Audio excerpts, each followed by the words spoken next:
Okay, let's unpack this.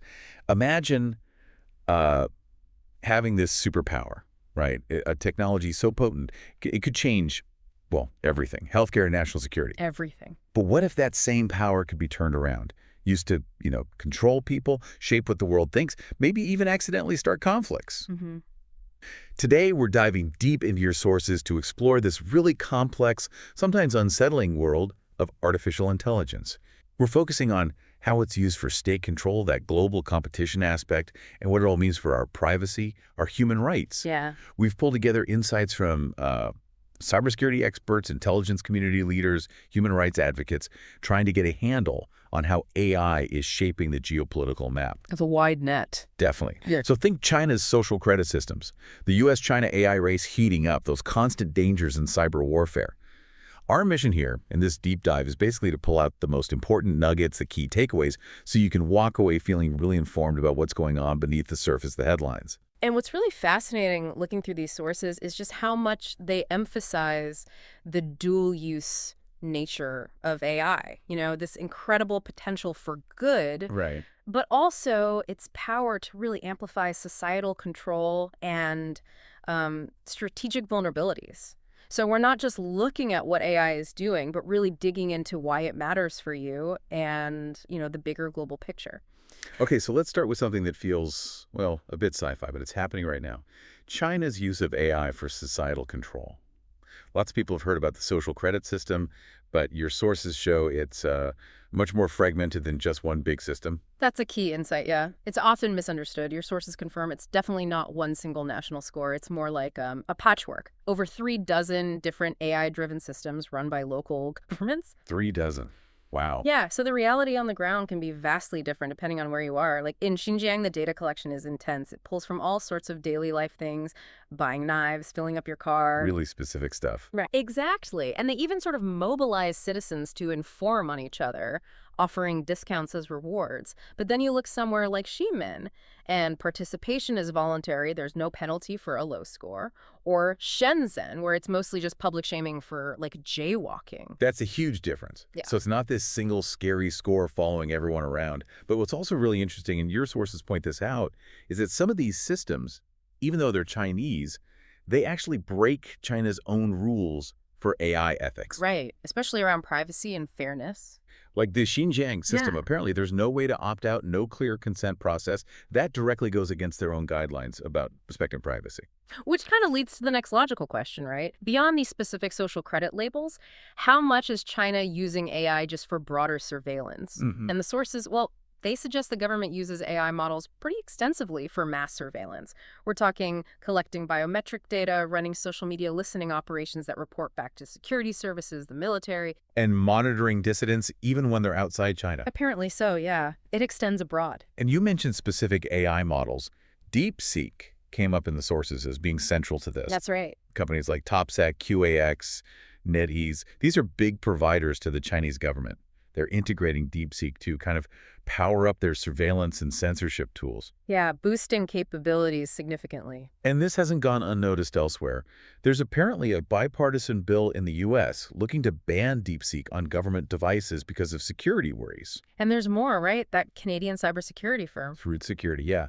They found code in DeepSeek's login stuff that seems to share user info with China Mobile. Which the U.S. already banned back in 2019, believing it acts as a spy arm for the Chinese military. Right, so connecting the dots there. It paints a picture, and this all feeds into that wider idea of digital authoritarianism.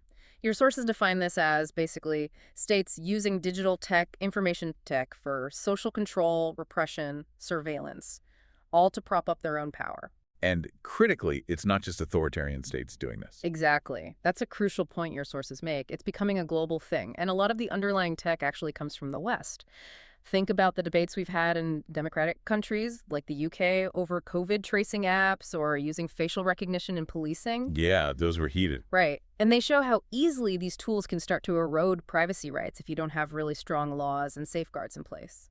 That's a really sobering point, how the tools themselves can cross borders and political systems. So shifting to that global stage then, your sources definitely describe an AI arms race speeding up, mainly between the U.S. and China. What's driving that? Well, it's not just about who has the coolest tech. It's really a competition for economic dominance, military superiority, and just plain geopolitical influence. High stakes. Very high. Right now, the U.S. generally leads in AI innovation, OpenAI, NVIDIA, the big names. China, meanwhile, is really leveraging state-backed programs to push forward, but things are shifting. Export controls are having an impact. Like the TSMC decision. Halting advanced AI chip supply to China because of U.S. pressure. Exactly. That's a big one. It's definitely reshaping the landscape. But couldn't those restrictions kind of backfire? Hmm. Maybe push China to double down on making its own chips, its own innovations? Your sources mention things like DeepSeek R1, suggesting they are still making progress despite the hurdles. That's absolutely the counter-argument, and it seems likely. They're definitely motivated to develop indigenous capabilities now. And if we connect this to the bigger picture, both the U.S. and China are integrating AI into their militaries pretty aggressively. How so? Well, the U.S. military is using AI for autonomous weapons, unmanned systems, battlefield analysis.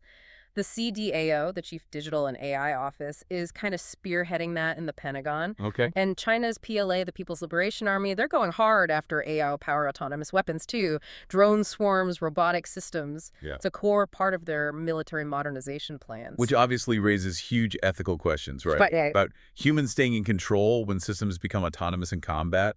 huge questions, absolutely. And beyond the, let's say, physical battlefield, AI is also transforming the intelligence world, cyber warfare. How is the U.S. intelligence community using AI here? They're definitely using it, the CIA, others, mostly to handle the sheer volume of data. Think content triage, translation, transcription. There's a platform mentioned, Osiris, that uses large language models to synthesize open source intelligence. Okay. And your sources also note AI helps in traditional human intelligence, like identifying potential people to recruit as sources. Interesting. But of course, adversaries aren't standing still. Yeah. How are countries like China using AI in this space, maybe without the same ethical constraints the U.S. tries to apply? Yeah, that's where you see a real difference, according to these sources. China seems to be aggressively using AI to, well, harvest personal data from Americans for spying to boost their hacking capabilities. And disinformation, deepfakes. Yes, exactly. Creating AI-generated disinformation, deepfakes, trying to sway public opinion, create division, not just in the U.S., but globally. There was that specific case OpenAI found. Right, they blocked some accounts. Yeah, a group of accounts originating from China using ChatGPT and DeepSeek for, let's call them malicious activities. They even found a specific tool mentioned Qianyu oversees public opinion AI assistant designed to analyze social media for Chinese authorities. And those influence campaigns were really specific, weren't they? Yeah. OpenAI talked about banning accounts that were generating content. In English and Spanish, yeah. Short comments in English, but also longer articles in Spanish critical of the U.S., published in Latin American and Spanish newspapers. Like El Universal, El Popular. Right. And one company involved, Jilin Yuzin Culture Communication, was linked back to a government publishing house. The articles hit specific themes criticizing U.S. sanctions on Iran or Hamas affiliates, claiming the U.S. was the biggest winner from the Ukraine war, highlighting problems like homelessness or child nutrition in the U.S. Painting a picture of dysfunction. Precisely. It's a sophisticated, targeted influence operation. So pulling back a bit, how is AI changing cyber warfare itself? Your sources say it's making attacks more automated, more adaptable, definitely more sophisticated. To me. Meaning they can cause massive disruption, they can target critical infrastructure, power grids, financial networks, and they can find and exploit zero-day vulnerabilities, those unknown software flaws, incredibly quickly because AI can process just vast amounts of software code looking for weaknesses. Scary stuff. But AI is also used for defense, right? Oh, absolutely. It's crucial on the defensive side, too. Threat detection, analyzing behavior patterns to spot anomalies, integrating threat intelligence from multiple sources, creating adaptive defenses that can react to new threats, like polymorphic malware that constantly changes its code. But it's not perfect. There are challenges. Definitely. Adversarial machine learning is a big one, attackers specifically trying to fool the defensive AI. Tricking the system. Exactly. Plus the risk of false positives flagging legitimate activity as bad or false negatives, missing actual threats. And underlying it all are those persistent privacy concerns, just because these systems need to process so much data to work effectively. And the sources mentioned some historical cyber attacks. Yahoo, PlayStation Network, Adobe, Marriott. Right, to really underscore the scale of damage data breaches can cause. It highlights why defenses, increasingly AI-powered ones, are just so critical now. Okay, so this next part, this is where it really hits home for individuals, isn't it? All this AI collecting, analyzing massive amounts of personal sensitive info. Privacy is a huge concern. A massive concern. Mhm. And your sources really emphasize how AI just magnifies existing privacy risks. The sheer amount of data involved, the fact it's often collected without explicit consent, the potential for it to be used in ways people never intended. And we're already seeing controversies pop up. Cases where data was used for AI training without people knowing, LinkedIn automatically opting users into training its AI models. I remember that. Or that story about a former surgical patient who found her medical photos being used in an AI training set without her permission. These aren't just hypotheticals, it's happening. And it goes beyond privacy, right? Right. Into fundamental human rights. Absolutely. The sources detail how AI systems can actually worsen existing discrimination. Bias baked into the data or algorithms can lead to unfair outcomes, particularly against racial and ethnic minorities. Think false arrests resulting from flawed facial recognition tech. Yeah, we've seen examples of that. Or AI-driven content moderation online, inadvertently censoring legitimate speech because the AI struggles with context or nuance.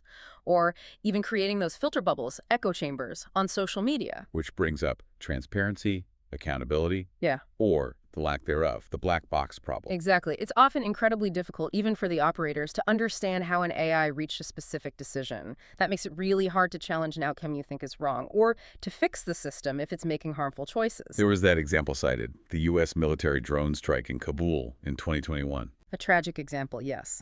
The AI system incorrectly identified a civilian vehicle. 10 civilians, including children, were killed. It's a heartbreaking illustration of how flawed data or biased assumptions embedded in an AI can lead to devastating, deadly errors, even when they're supposed to be human oversight. It violates international norms. So with all these massive implications, what's being done on the regulation front? Your sources mention efforts around the world. Yeah, policymakers are definitely scrambling to catch up. You've got the EU's GDPR, which has been around, but also their big new EU AI Act that prohibits things like untargeted scraping of facial images from the internet and puts strict limits on real-time biometric ID in public spaces. Okay. And in the U.S.? It's more fragmented. States are passing their own laws.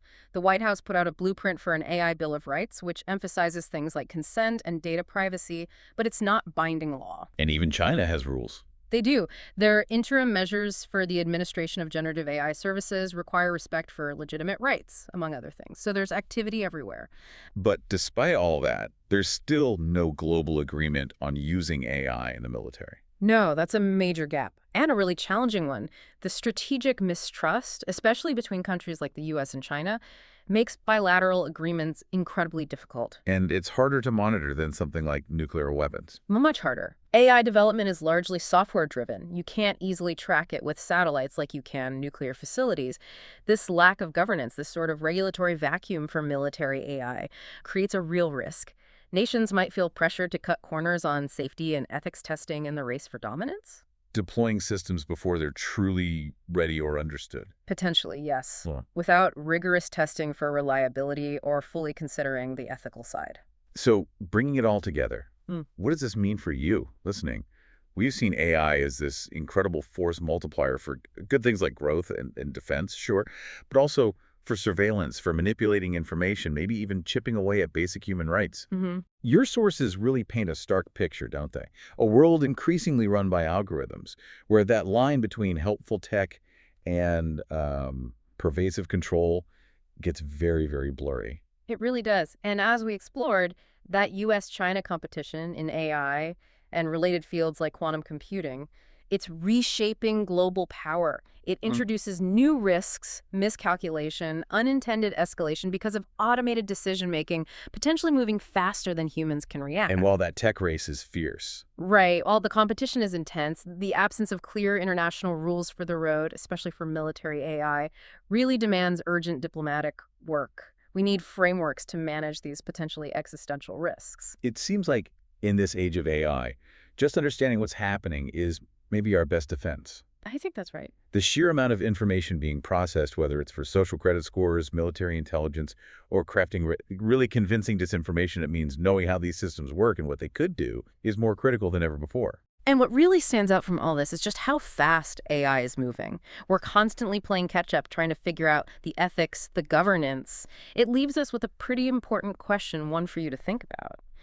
As AI gets woven deeper and deeper into, well, everything, how do we make sure these advancements actually serve humanity's best interests? Instead of diminishing our autonomy, Or escalating global tensions, how do we guide it constructively? definitely something for you to mull over as you navigate this rapidly changing world.